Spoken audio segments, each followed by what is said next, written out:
This is going to be a hard topic to talk about, and I know I'm going to cry, but it needs to be spoken about. And I think in the last 2 weeks, from what I have experienced, it needs to be spoken about.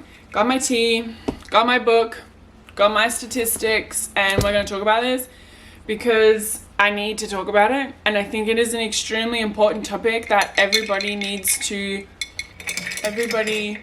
hears about it continuously, constantly hears about it.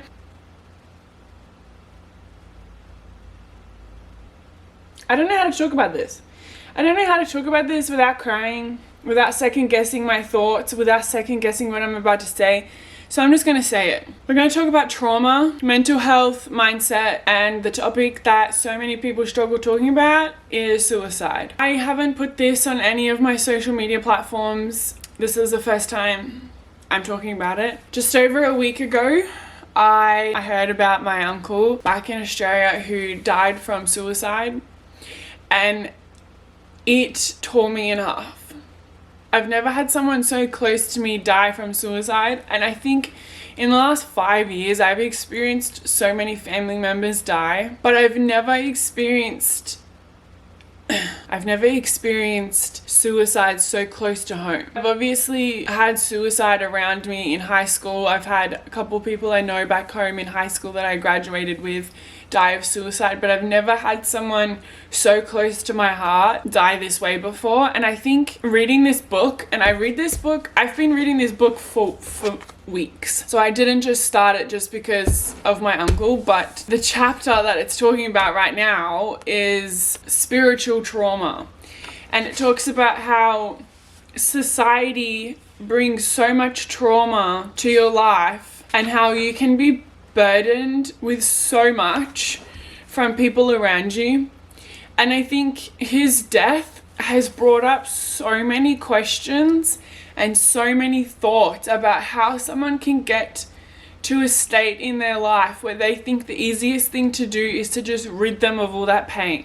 Now, I'm not saying just in general. This is just my experience with it. This is just my thoughts and opinions of my current situation. And I have dealt with trauma, not personally, and for people around me. I was an emergency service youth worker for a couple years ago, and I have seen the impacts that trauma and generational trauma has affected people. Now, I am pretty well trained. I have several qualifications in this area.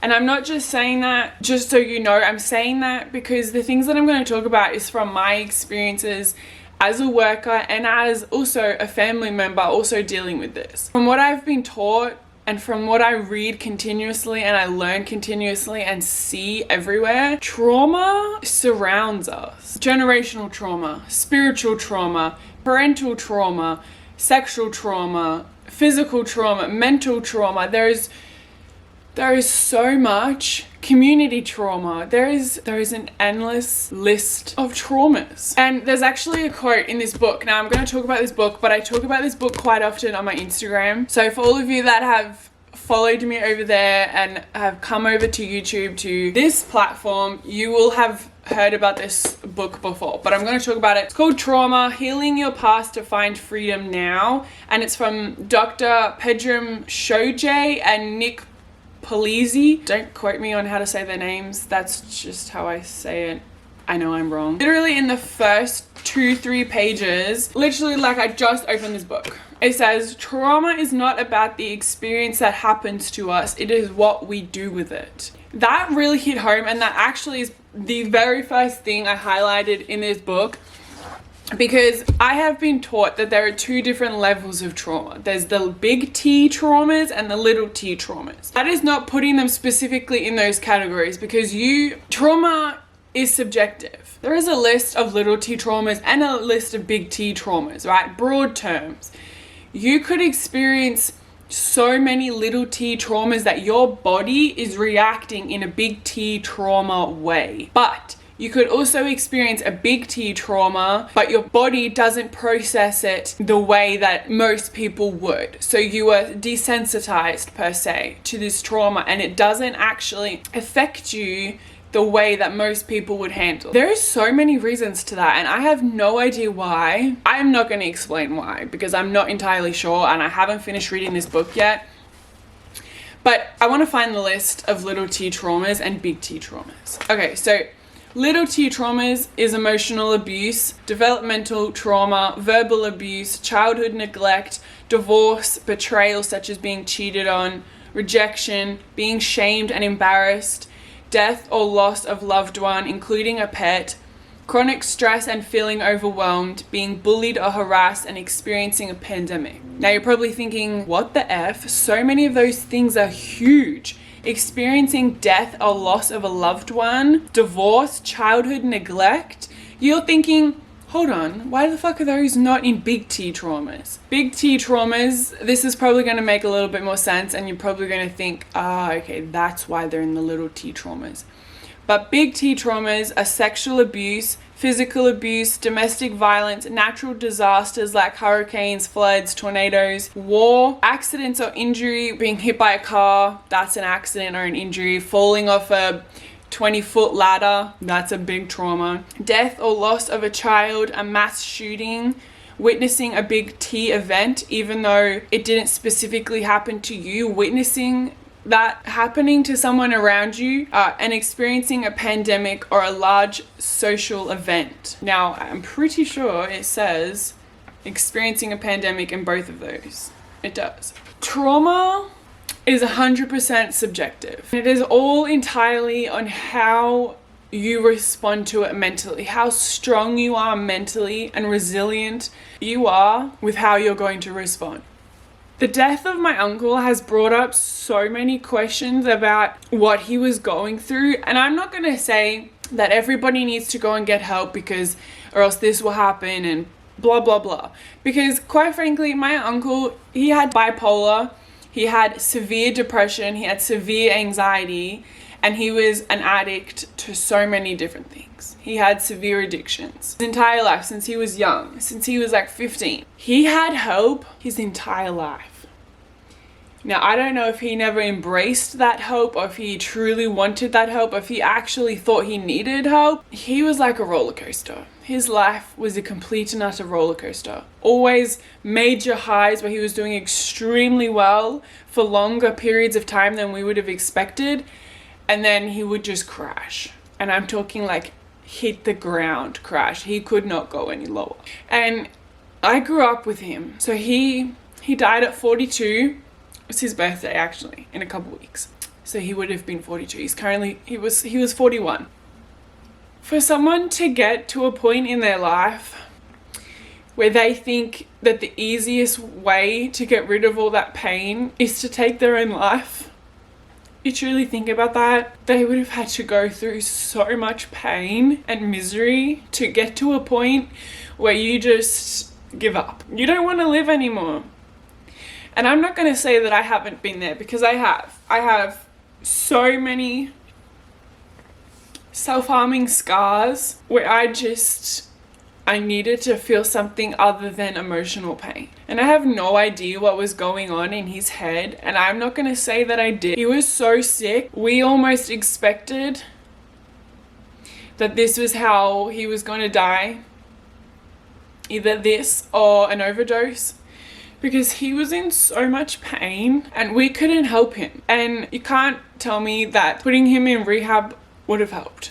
Because he has been in and out of rehab, I can't even tell you how many times. He has spent a vast majority of his life in rehab, in lockup, or in hospital. He just gave up. And I'm not saying that that's a bad thing, because I can completely understand. No, understand is not the right word. I can completely sympathize for those people that they find their life to be so hard, and no matter what they do, it never changes.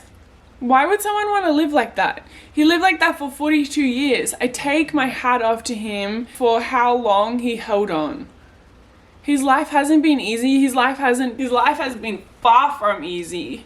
Far, far from easy. And that makes me cry just thinking about it, but I have cried too much in the last week that I don't have anything left. In the US alone, in 2020, 45,799 suicide deaths. There was 45,799 suicide deaths in 2020. Just in America alone. That's taking out the rest of that continent, all the other continents in the world, all the countries, all the islands, everything. That is just the US. From the ages 25 to 34, it was the second largest leading cause of deaths. The second largest leading cause of death was suicide. People choosing to take their own life. People making that decision of killing themselves because they didn't want to live anymore, because life was too hard. That blows my mind. That mental health has this massive stigma around it, that you can't talk about it. And there are so many religions in the world that actually shun you for going about and thinking about suicide. They shun you.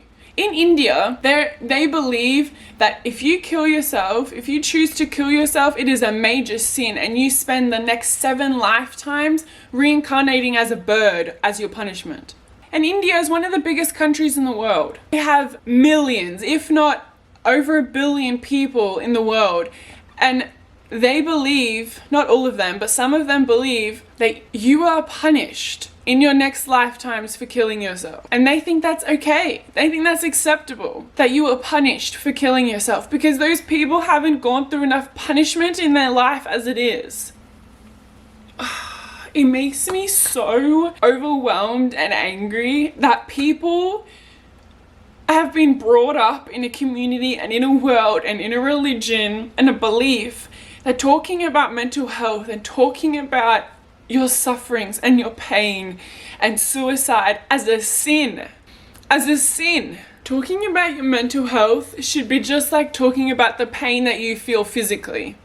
If you broke your leg, you talk about it, right? It is plastered all over because you have a friggin' cast on your leg.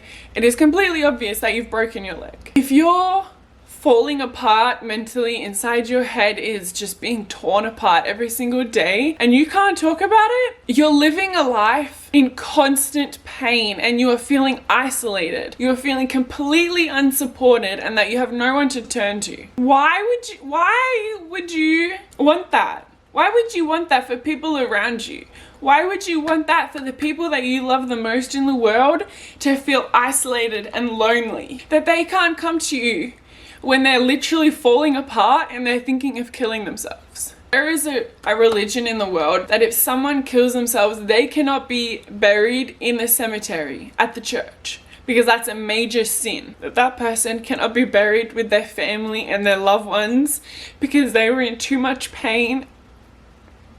I will never, ever understand this. I will be raising my kids in a household where if they're struggling, they know that they can come to me, that they can openly talk about it, that they will not feel isolated or that they're going to be punished for having those upsetting thoughts. I want to read you another quote from this book. Trauma is a part of the fabric of reality. Research has found that over 70% of people have experienced at least one traumatic event in their lives, 30% having experienced 4 or more. Can you imagine if all of those people were then shunned and sinned out for experiencing negative thoughts after being in that traumatic experience, that they couldn't truly communicate what they were feeling because they were going to be punished for it? Oh, I just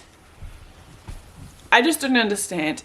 And I really hope that the world starts to recognize that mental health is a massive thing that needs to be spoken about. And it is not negative. It does not show weakness. I know there are probably people that are going to see this and think, why is this woman crying on this camera talking about mental health? She's perfectly fine. She's normal. Why is she crying about this? Because I am so passionate about this. I'm trying so hard to learn as much as I can so that people around me and that I myself and the people that I love don't feel this type of pain and don't think that they can't come to people, especially me. I need this society to change the way that they think about mental health and their mindset and suicide, because this problem in the world will not go away and it will not heal itself. Talking about that, there is a local company that I actually found on TikTok. It's called the Hey You Project. This is completely unsponsored. Like, they don't even know I'm doing this. It's just, I love this brand and I love their vision. They donate 15% of every sale to a suicide. I'm gonna cry. To a suicide prevention company. Just read what it says.